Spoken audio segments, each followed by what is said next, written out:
Okay, so today we are going to discuss about the how to find out the force or electric field due to the point charges at the equatorial point or at the axial point. So first we will go through. Sir, you are inaudible. Not audible. आवाज आ रही है?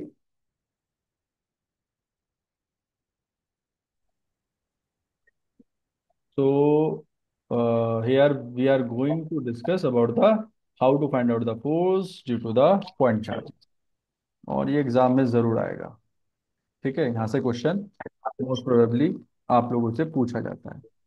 Now see this. देखिए बेटा, तो question है मेरे पास। सबसे पहले लेट अस सपोज यहाँ पर मैंने एक चार्ज कंसीडर किया जिसकी वैल्यू है मेरे पास 2 micro that the positive charge, right.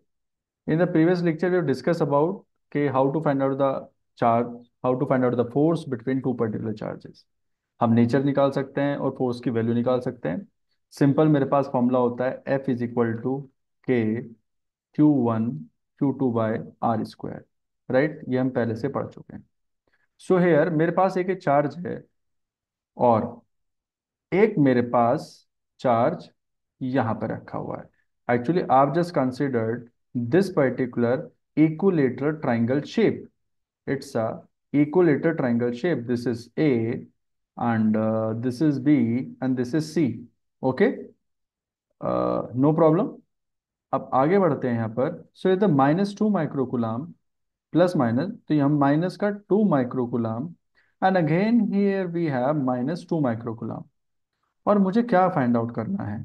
आपसे क्वेश्चन पूछा जाएगा find out force, find out force on any particular charge, right. किसी भी एक पॉइंट पर आपसे फोर्स पूछ लेगा बाकी के दो चार्जेस की वजह से। Find out force on charge at, या तो ए पर पूछ लेगा या बी पर पूछ लेगा या सी पर पूछ लेगा। एग्जाम में बोर्ड में एक पर ही पूछता है, बाकी सब पे ज्यादा पर नहीं पूछता। अब हम सॉल्व करने की कोशिश करते हैं कि इसको सॉल्व कैसे जो है करना चाहिए हमें। ठीक है, सबसे पहले आपको एरोज लगाने आने चाहिए। बुक्स में, किसी भी बुक्स में, even in the NCERT also आपको नहीं बताया गया कि एरोज कैसे लगेंगे। और without applying the arrows you can not solve even a single question, right. आप ये बात सुन लें। So let's try to apply the arrows first. अब करना क्या है, मैं यहाँ पर सॉल्व करता हूँ। चलो किस पे हम फोर्स निकालें, यू टेल मी। ए पर सॉल्व करूँ, बी पर सॉल्व करूँ और सी पर सॉल्व करूँ? कहाँ पे सॉल्व करूँ बेटा? बी चलिए, पे। बी पर। बी, हम्म। चलिए लेट्स। सो हम बी पर हम फोर्स लगाने की कोशिश करते हैं। पहली बात ये कि जिस पर वो फोर्स पूछेगा, आपने कहा बी पर सर, सो बी पर मुझे नेट फोर्स निकालनी है। तो जिस पर आपसे फोर्स पूछेगा आपको उसी के ऊपर एरोज लगाने हैं। तो सबसे पहले देखते हैं कि ए वाला जो चार्ज है वो बी पर क्या करेगा। ए वाला जो चार्ज है वो बी पर किस तरह से रिएक्ट करेगा? सर ये है पॉजिटिव, ये है नेगेटिव। तो ये वाले पॉजिटिव वाला जो चार्ज है वो इस नेगेटिव चार्ज को अपनी तरफ अट्रैक्ट करेगा, बिल्कुल इस तरीके से, नो प्रॉब्लम। इक्विलेटरल ट्राइंगल है, साइड दे रखी है। साइड इज गिवन, मैं डायग्राम गंदा नहीं कर रहा हूँ। Side is given 6 centimetre. Equilateral triangle हो गया, एंगल सारे के सारे कितने हो जाएंगे? 60 डिग्री, बिकॉज ये हमें पहले से पता है। चलिए आगे बढ़ते हैं। तो इसके ऊपर जो फोर्स लगी, बी, बी के ऊपर फोर्स लगी, मैंने स्टैंडर्ड तरीका भी बता रखा लिखने का। तो फोर्स लगी है बी पर, लगाई किसने है? ए ने। तो ये मेरे पास फोर्स हो गई। अब ये फोर्स है ए की वजह से बी के ऊपर, अब सी की वजह से बी के ऊपर, क्योंकि दो चार्जेस है ना, तो बेटा दो एरोज लगेंगे। अब एरोज कैसे लगाते हैं ये सुन लीजिए। ये नेगेटिव है, ये भी नेगेटिव है, तो ये वाला नेगेटिव चार्ज इसको रिपेल करेगा, ये वाला नेगेटिव चार्ज इसको रिपेल करेगा। और मैं इस तरीके से यहाँ पर एक एरो लगा दूंगा। ये मैंने एरो लगाया, राइट। और बेटा ये वाला जो फोर्स होगा ये होगा F B C, मतलब ये फोर्स है बी के ऊपर because of charge C. Now next point is that कि सर ये वाला तो एंगल 60 डिग्री होता है, 60 डिग्री होता है। तो भाई ये वाला एंगल कितने डिग्री हो गया? Tell me. हम क्या A square B square plus like A vector square plus B vector square plus A B cos theta. Correct, यानी you mean to say we should have to go through the law of parallelogram. बहुत बढ़िया। ये angle हो गया 120 degree. अब class 11th में, हम्म। अब class 11th में हमने ये सीखा हुआ है कि सर कभी भी, चाहे हम कोई भी टॉपिक पढ़ रहे हो, अगर मुझे दो फोर्सेस दे रखे हैं, एक फोर्स ये रहा और एक फोर्स ये रहा, और उन दोनों के बीच का एंगल मुझे दे रखा है, मैं उनका रिजल्टेंट फोर्स निकाल सकता हूँ। मैं इजीली उनका रिजल्टेंट फोर्स निकाल सकता हूँ, मतलब कुछ ऐसे, एक फोर्स तो ये हो गया, एक फोर्स तो ये हो गया, और एक फोर्स बेटा मेरे पास ये हो गया। तो रिजल्टेंट कैसे बनेगा? इसके पैरेलल हम एक लाइन यहां बनाते हैं, और इसके पैरेलल हम एक लाइन यहां बनाते हैं, और ये जहां पर इंटरसेक्ट करते हैं उसको उससे मिला देते हैं। तो बेटा जी, ये हो जाएगा मेरे पास रिजल्टेंट फोर्स। किस किस की रिजल्टेंट फोर्स है बेटा? ये रिजल्टेंट फोर्स है एफ बी ए की, और ये रिजल्टेंट फोर्स है एफ बी सी की। क्लियर हो गया? और इन दोनों के बीच का एंगल है सर जी 120 डिग्री। तो बहुत आसान है, मुझे कुछ नहीं करना। राइट। थोड़ा आगे बढ़ते हैं, अब जरा ध्यान से देखिएगा। तो सबसे पहले मैं फोर्स निकालने की कोशिश करूं। राइट। और ये क्वेश्चन एग्जाम में आ चुका है। राइट। आई मीन बोर्ड में। तो सबसे पहले मैं फोर्स निकालता हूं। मैं फोर्स निकाल, अच्छा कुछ नहीं लिखना, बेफिजूल की बातें नहीं लिखनी। Let's try to calculate the force between B and C and all. आप बी ए लिख दें तो इसका मतलब force on B due to A ही कैलकुलेट हो रहा है। तो K Q A, K Q B, यानी क्यू और क्यू बी के बीच में फोर्स है ना, और सेपरेशन कितना हो जाएगा? 6 सेंटीमीटर। 6 सेंटीमीटर, तो 6 सेंटीमीटर, और बेटा इसका लग जाएगा स्क्वायर। No doubt. तो के तो मुझे पता ही है। के की वैल्यू तो मुझे पता है, but I am not just है ना filling the values over there. क्यों नहीं फिल कर रहा हूँ वो भी पता चल जाएगी। दूसरी बात, यहाँ पे क्यू और क्यू भी दोनों चार्जेस सेम है बेटा। 2 × 2, हमने आपको पहले बताया हुआ है प्रीवियस लेक्चर में कि बेटा इसमें आप कोई भी पोलैरिटी नहीं रखेंगे पूरी फिजिक्स में, except a single topic that the potential. तो चार्ज की पोलैरिटी कहीं नहीं रखी जाती, ना इलेक्ट्रिक फील्ड ना ही फोर्स। तो Q1 Q2 आ गया 6 सेंटीमीटर, तो 6 × 10⁻⁻², जस्ट मेक इट स्क्वायर, 4, और डिवाइड बाय 36 × 100 × K। इतना आ गया, ये 9 आ जाएगा यहाँ पर। और आप चाहें तो इसको सॉल्व कर सकते हैं।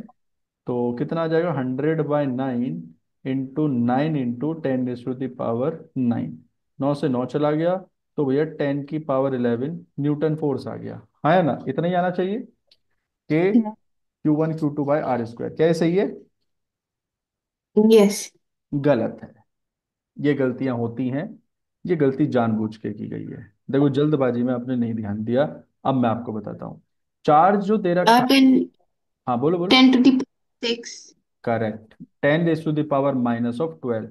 तो यहाँ पर 10⁻⁻12 से मल्टीप्लाई होगा, -6 - 6 -12 हो जाएगा ना, तो -12।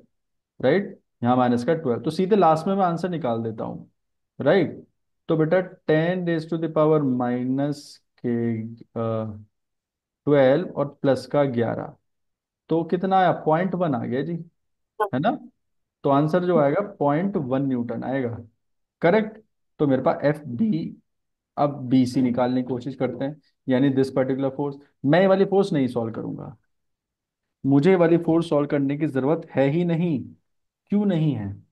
क्योंकि दोनों चार्जेस सेम क्योंकि है। एंगल भी सेम है। हाँ, और दोनों चार्जेस का जो सेपरेशन है वो भी सेम है, तो direct I can put the value, sir 0.1 Newton. Done. Right. Board आपसे कॉन्सेप्ट मांगता है, आपसे ज्यादा कैलकुलेटिव चीजें नहीं मांगता। ये आ गया। अब मुझे करना क्या है? तो मेरे पास दोनों फोर्सेज आ गए, both the forces are same. तो by law of parallelogram, by law of parallelogram, parallelogram का फॉर्मूला क्या होता है? Fr must be equal to √। आप F1 F2 लिख लो, या BC लिख लो, BA लिख लो, वो इच्छा आपकी है। ऐसा कुछ पॉइंट नहीं है, क्योंकि दोनों फोर्सेज आप निकाल चुके हैं।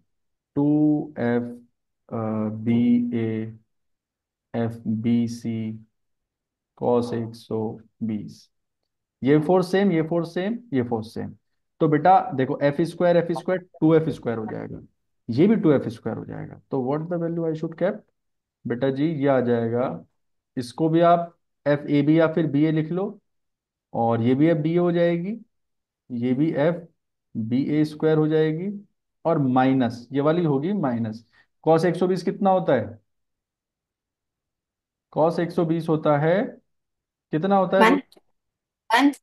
No no no no no, cos 1 to minus का 1/2, तो 2 इंटू FBA² इंटू 1/2। इस 2 से 2 गया, और BA से एक स्क्वायर से एक स्क्वायर गया, तो बचा कितना? सेम वैल्यू बची, यानी FBA। That means I will get the same value, right? I will get the same expression. तो बेटा जो आया है वो 0.1 न्यूटन ही आ रहा है, देखो। यानी जो इसका मैग्नीट्यूड है उसका भी सेम मैग्नीट्यूड आएगा, right? I can draw it, यानी एक फोर्स ये हो गया 0.1 न्यूटन, एक फोर्स ये हो गया 0.1 न्यूटन। और इसको जब मैं सॉल्व करूंगा ये इस तरीके से, तो इसकी जो ये लेंथ है ये भी 0.1, मतलब ये लेंथ बराबर होगी, इसकी भी इसकी भी इसकी भी, राइट? ये दोनों सेम हो गए, तो मेरे पास रिजल्टेंट फोर्स आ चुका, ये आ गया 0.1 न्यूटन। क्लियर? तो ये आप डायरेक्टली, तो इसने आप आसानी से लिख सकते हैं। अब सिमिलरली अगर आपसे पूछता है, राइट, अगर सिमिलरली वो आपसे पूछता है कि सर अब A पे निकालो, राइट, या फिर आप फिर किसी दूसरे पर्टिकुलर पे निकालो, B पे निकालो, या C पे निकालो, तो आप आसानी से सॉल्व कर सकते हैं। कैसे करेंगे? कैसे करोगे बेटा? How we can? अब कोई रिजल्टेंट वेक्टर इक्वल्स टू।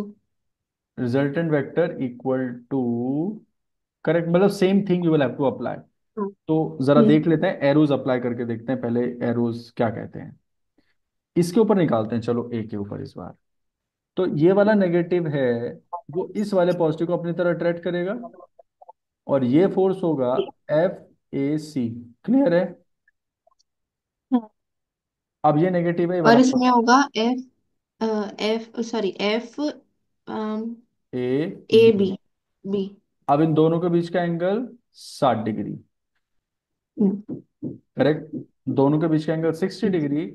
तो हो गया question solve. Now the net force on B, net force on, sorry A के ऊपर निकाल रहे हैं। तो बेटा फोर्स तो सेम है मेरे पास, अंडर रूट क्या आएगी देखो, वो सेम आई। FBA और AB देखो, दोनों के चार्जेस सेम है, चार्जेस सेम, डिस्टेंस सेम, तो AB और BA तो बराबर ही होगी ना। Only the direction is different, only direction different. तो मैं यहां पर लिखूंगा FBA का square plus 2FBA into FBA into cos 60। cos 60 क्या, यहाँ पे मैं आपको एक ट्रिक सिखाऊंगा, इंटू cos 60। तो बेटा ये भी सेम, ये भी सेम, ये भी सेम, cos 60 कितना होता है, कितना होना चाहिए? क्या? कॉस 60 वैल्यू हाँ जी, 1/2। 1/2। cos 60 1/2, इस 2 से वाला 2 गया, तो 2FBA² और एक FBA², तो बेटा ये आ गया अंडर रूट में 3FBA²। FBA वाले भैया बाहर आ जाएंगे, अंदर बचा √3। तो आंसर कितना आया? 0.1 इंटू √3, राइट? आप इसको √3/10 लिखें या 0.1 √3 न्यूटन लिखें, 100% करेक्ट आंसर। देखो यह जस्ट है ना, आपको समय केवल इस वाले पोर्शन को सॉल्व करने में लग रहा है, नीचे वाले पोर्शन को सॉल्व करने में आपको कुछ नहीं समय लगा, less than 1 minute you can solve it. बिल्कुल करेक्ट आंसर है। अब पॉइंट टू बी नोटेड, आप याद रखेंगे आज के बाद, अगर कोई भी दो फोर्सेस बराबर हों, यानी ये भी F है और ये भी F है, दो फोर्सेस हैं, और उन दोनों के बीच का एंगल है 120 डिग्री, तो बेटा रिजल्टेंट हमेशा जो नेट फोर्स है उसके बराबर ही आएगा, राइट? जो नेट फोर्स है उसके बराबर आएगा। ये पॉइंट टू लर्न है, ये नोट करके इनको लिख लीजिएगा, ये आपको याद होनी चाहिए, पहला पॉइंट। दूसरा पॉइंट क्या है, ये कंपटीशन में हेल्प करते हैं आपके। एक फोर्स F है और दूसरा फोर्स भी F है, और इन दोनों के बीच का जो एंगल है, इन दोनों के बीच का जो एंगल है वो 60 डिग्री है। तो जो रिजल्टेंट फोर्स आएगा वो कितना होगा? वो होगा कितना? F√3 Newton. ओके। आंसर ये फिक्स है। अगर आपको सॉल्व भी नहीं करना तो सीधे का एमसीक्यू होता तो आप इसको डायरेक्टली सॉल्व कर सकते हो। Exactly okay. exactly. आपको ज्यादा सोचना नहीं है। तो आई थिंक यहाँ तक समझ में आया। यस। Okay okay. ठीक है।